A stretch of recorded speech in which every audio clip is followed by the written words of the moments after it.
আমি অ্যাস্ট্রোলজার ও পালমিস্ট সাকিল আহমেদ সিদ্দিকী। এর আগে অনেক ভিডিও নিয়ে এসেছি আপনাদের জন্য বা আপনাদেরকে হস্তরেখার বিষয়ে বোঝানোর জন্য। আজও একটি ছোট্ট ভিডিও নিয়ে এসেছি হাতের হস্তরেখার মানে করতলের ওপরে কিছু চিহ্ন, কিছু জায়গা, কিছু জিনিস দেখানোর জন্য। এবং ইন ফিউচারে ভগবান সুস্থ রাখলে অবশ্যই আরও জিনিসগুলো যেগুলো আমি পাবো এবং আপনাদের জানানো উচিত বলে মনে হবে তো অবশ্যই জানিয়ে দেব।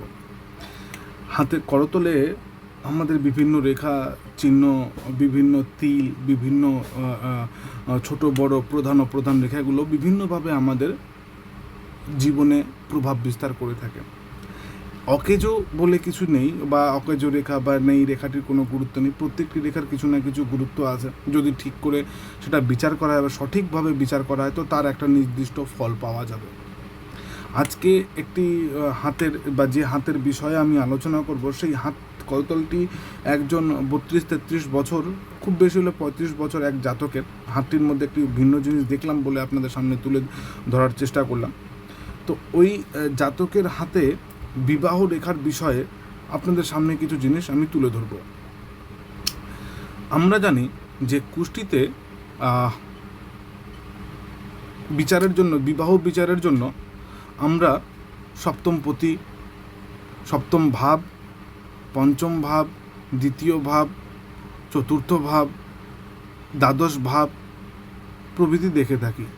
প্লাস মঙ্গলকে দেখি, বৃহস্পতিকে দেখি, রাহুকে দেখি, প্লাস শুক্রকে দেখি। এই 4টে গ্রহ এবং এই কয়টি ভাবকে আমরা প্রধানত দেখে থাকি। বিশেষ করে 7, 2, 12কে, পাশাপাশি 5 ও 4কেও দেখতে হয়। এবার এই ভাবগুলির পাশাপাশি আরও অনেক কিছু কুষ্টিতে দেখার আছে।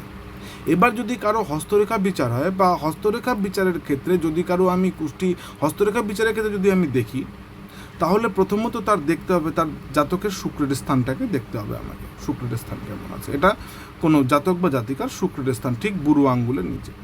দ্বিতীয়ত দেখতে হবে বুধের স্থান। এই স্থানটি হচ্ছে বুধের স্থান। এরপর আমাকে একটু মঙ্গলটাও দেখতে হবে। এই হচ্ছে মঙ্গলের স্থান। এই 3টি স্থান আমাকে দেখতে হবে। পাশাপাশি যেটা দেখতে হবে, ঠিক বুধের স্থানে, বুধের পর্বতের ওপর আড়াআড়িভাবে 3-4টি রেখা এমন করে চলে গিয়ে থাকে। অনেকের হাতে বেশি থাকে, কম থাকে। তো এই রেখাগুলিকে আমরা বিবাহ ও প্রেম রেখা বলে জানি। এবার বিবাহ রেখা এবং প্রেম রেখার মধ্যে অনেক বৈশিষ্ট্য থাকে। বিবাহ রেখা ডিপ এবং লং হয়, বড় হয়, দীর্ঘ হবে, সুস্পষ্ট হবে। প্রেম রেখা দীর্ঘ হবে না। এখন এই হাতে যে সমস্যাটি রয়েছে সেই সমস্যাটি হচ্ছে জাতকের বিবাহ হচ্ছে না। বিবাহ কেন হচ্ছে না? প্রথমত আমরা রাহু বা মঙ্গলের স্থানটাকে যদি দেখি তাহলে বুঝতে পারবো। দ্বিতীয় যেটা ভাইটাল ইম্পর্টেন্ট পয়েন্ট, বুধের স্থানে যদি আসি আমরা, তো বুধের স্থানে দেখতে পারবো যে বিবাহ রেখার যেটি রয়েছে রেখাটি এভাবে বেরিয়ে 2টো মুখ হয়ে গেছে। যদি এই জায়গাটা ঠিক করে ফলো করা হয় তাহলে দেখতে পারবেন এখানে 2টো রেখা বেরিয়েছে। রেখাটি একটি উপর দিকে চলে গেছে, একটি নিচের দিকে চলে গেছে। আমি প্রায়শই আপনাদের বলি যে বা বলে থাকি, আগের ভিডিও দেখতে পারবেন যে বিবাহ রেখা যদি সাপের জিহ্বার মতো বিভক্ত হয়ে যায় এরকম, বা এই ভি আকৃতি গঠন করে এই সাপের জিহ্বা, তবে কিন্তু এটা খুবই খারাপ। প্রথমত এই জাতকগুলোর সঠিক সময়ে, সঠিক স্থানে, সঠিক পাত্র বা পাত্রীর সঙ্গে বিবাহ হতে দেয় না। এবার যেহেতু বিবাহ রেখাটি দেখুন নিচের দিকে ঝুঁকে গেছে, এটাও খারাপ। বিবাহে অনিচ্ছা, বিবাহে বাধা, বিবাহে নানান রকম জটিলতা সৃষ্টি করে। এবার যদি বয়স গণনা করি তো বয়স গণনা করে দেখব জাতকের মোটামুটি 30-এর কাছাকাছি, 30-32-এর কাছাকাছি বা 33-এর কাছাকাছি বিবাহের একটা যোগ আছে এবং সেটি প্রেম বিবাহের যোগ আছে। কিন্তু প্রেম টিকবে না বা অসম্মতিতে, নিজের ইচ্ছায়, যেহেতু মঙ্গল একটু খারাপ আছে, রাহুর ডিস্টার্ব আছে, তো এখানে একটু নিজের ইচ্ছা, নিজের মানে শুভ থাকলে তো পরিবার পরিজন সম্মতিক্রমে বিবাহ হবে, সামাজিক বিবাহ হবে, খুব সুন্দরভাবে হবে যদি মঙ্গল সুস্থ থাকে।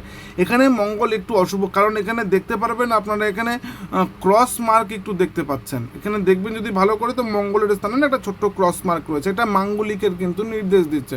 তো কাজে জাতক মাঙ্গলিক হওয়ায় নিজের মতকে, নিজের চাহিদাকে, নিজের ইচ্ছাকে, নিজের রুচিকে প্রাধান্য দেবেন, হঠকারী সিদ্ধান্ত নেবেন। এবার যখন তিনি বিবাহে হঠকারী সিদ্ধান্ত নেবেন বা হঠকারী সিদ্ধান্ত যখন নিয়ে ফেলবেন, সেই হঠকারী সিদ্ধান্তের কারণে কিন্তু তার বিবাহ হবে।